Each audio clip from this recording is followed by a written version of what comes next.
Part 2, 3 Degrees of Glory.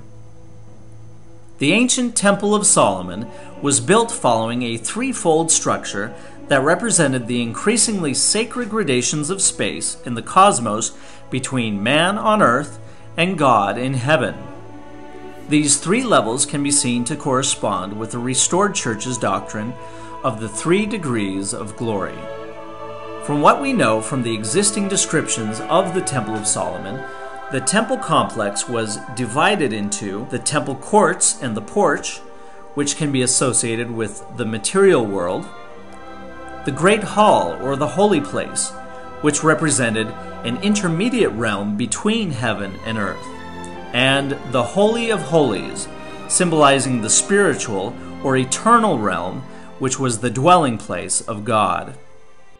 The courts that surrounded the temple building represented the created world in graded levels of holiness, which increased in representative glory as one approached the pinnacle of the holy mountain.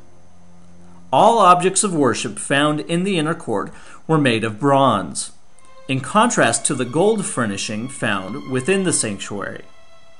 The brazen sea, an enormous bronze basin of water, stood in front of the temple, supported on the backs of 12 bronze oxen. It is believed that it was used for the priests to wash themselves in, likely in the form of a ritual immersion.